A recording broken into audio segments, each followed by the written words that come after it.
Mission सुरक्षा परिषद के सभी छोटे बड़े पदाधिकारी, समर्थकों, शुभचिंतकों, साथियों को क्रांतिकारी जय भीम।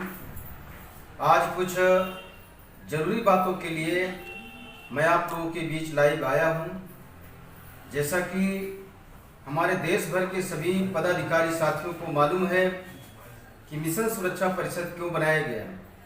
मिशन सुरक्षा परिषद इस देश के अंदर शोषितों, वंचितों, पीड़ितों तथा जाति के नाम पर सताए गए लोगों को इकट्ठा करने के उद्देश्य से, जातियों के आधार पर बिखरे हुए लोगों को इकट्ठा करने के उद्देश्य से, उनके अंदर आत्मसम्मान, सेल्फ रिस्पेक्ट पैदा करने के उद्देश्य से, महापुरुषों की विचारधारा को निरंतर गति के साथ आगे बढ़ाने के उद्देश्य से ये हमारे तमाम साथियों के द्वारा इस राष्ट्रीय लेवल के सामाजिक संगठन की बुनियाद रखी गई थी।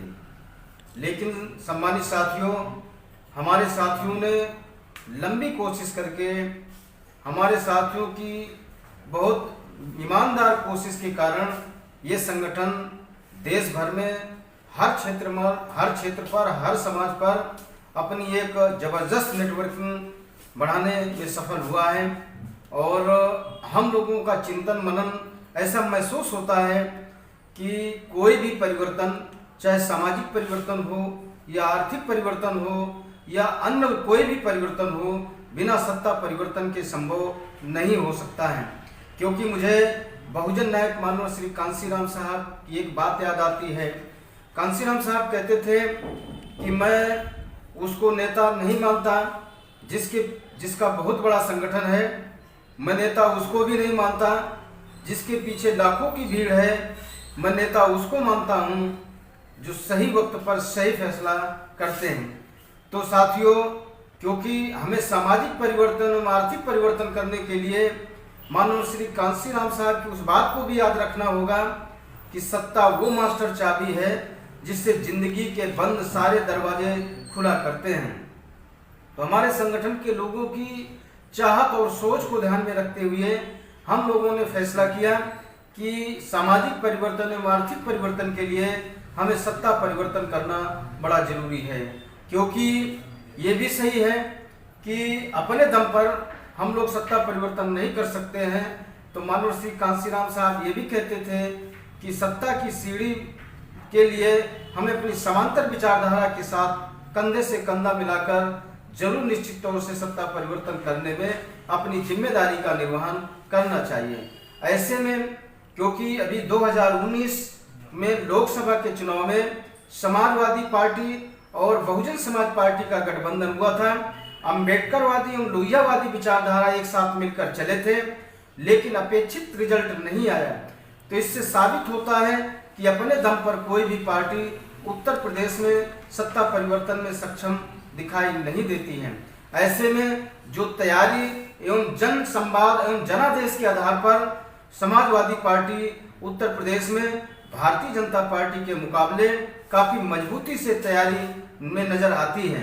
तो हमारे तमाम साथियों की कोशिश और उनकी इच्छा को ध्यान में रखकर हम लोगों ने फैसला किया कि उत्तर प्रदेश में 2022 के चुनाव में, क्योंकि भारतीय जनता पार्टी को सत्ता से बाहर करने के लिए हम लोगों ने समाजवादी पार्टी के साथ मिलकर गठबंधन करके, उनके साथ एडजस्टमेंट समझौता करके हम लोगों ने 2022 में चुनाव लड़ने का फैसला किया है।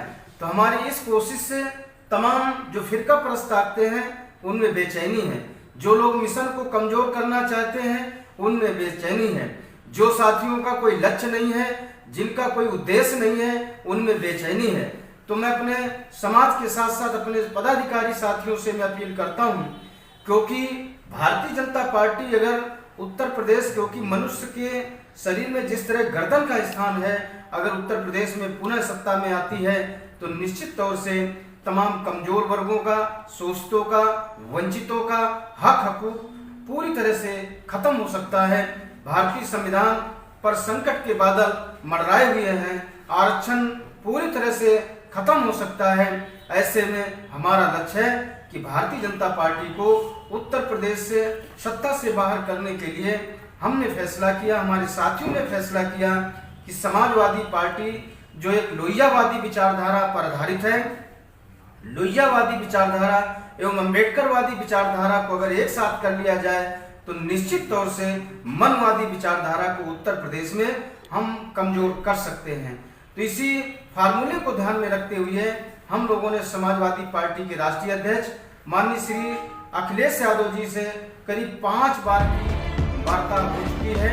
उन्होंने जिस तरह से मिशन सुरक्षा परिषद के साथियों को सम्मान एवं भरोसा दिलाया है, तो हमारे साथियों की भी ये चाहत है कि हम लोग समाजवादी पार्टी के साथ मिलकर उत्तर प्रदेश में सत्ता परिवर्तन करें। और जैसा कि कुछ जो छोटी सोच के लोग हैं उनको ऐसा लगता है कि हमारा समाजवादी पार्टी के साथ जाने से किसी पार्टी का नुकसान हो सकता है, तो अभी तक का हम लोगों ने अपने संगठन का निर्माण किया है। हमने किसी पार्टी को तोड़कर नहीं किया है, किसी के वोटों को तोड़कर नहीं किया है। जो तटस्थ लोग थे, जो राजनीति से जिनका कोई वास्ता नहीं था, ऐसे लोगों को कैडर बेस के आधार पर हम लोगों ने समझाकर उनको समाज की मुख्य धारा पर लाकर उनको पदों से नवाजकर उनके अंदर राजनीतिक सोच पैदा करने की कोशिश की है।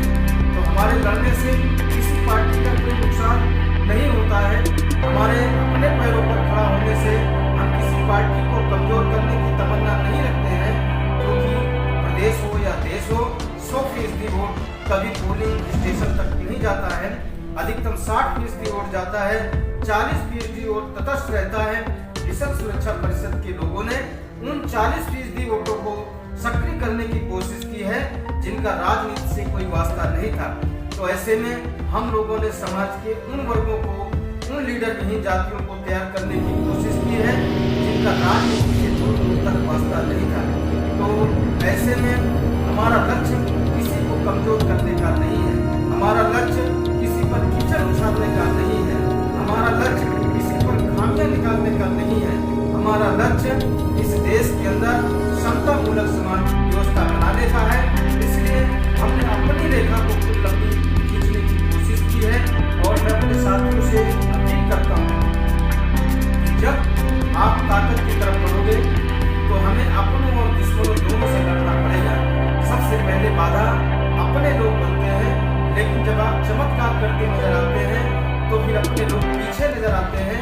और सबसे ज्यादा जयकारा और जिंदाबाद बोलने का काम वही लोग करते हैं जो आपकी पहले राउंड की सफलता पर जो टीका टिप्पणी एवं आपका मनोबल गिराने की कोशिश करते हैं। इसलिए सम्मानित साथियों, हमें ऐसे तमाम जिनकी सोच छोटी है, जिनका कोई लक्ष्य नहीं है, जिनका कोई विजन नहीं है, जिनका कोई इरादा नहीं है, ऐसे लोगों के पीछे अपनी ऊर्जा को खर्च करके हमें अपना समय जया नहीं करना है। ऐसे लोगों को इग्नोर कर देना है, ऐसे लोगों को मुंह लगाने की जरूरत नहीं है।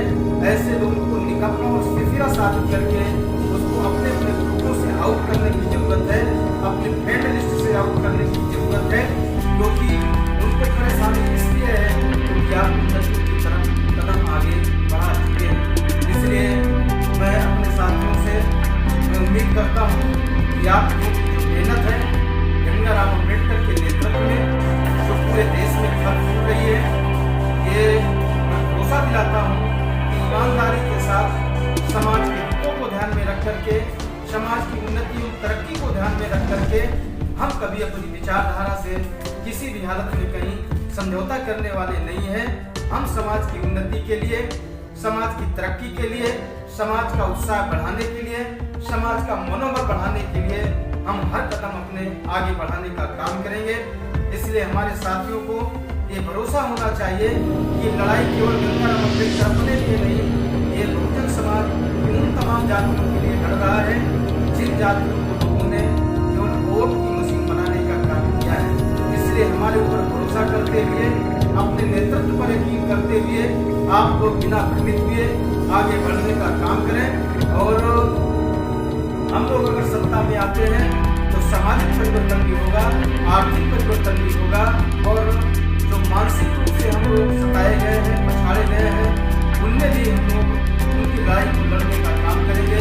जुर्म, जाति, अन्याय, अत्याचार और गुंडागर्दी के खिलाफ भी हम लोग लड़ने का काम करेंगे। इसलिए अपने तमाम साथियों से अपील करता हूँ कि अपने उत्साह को बढ़ाए रखें।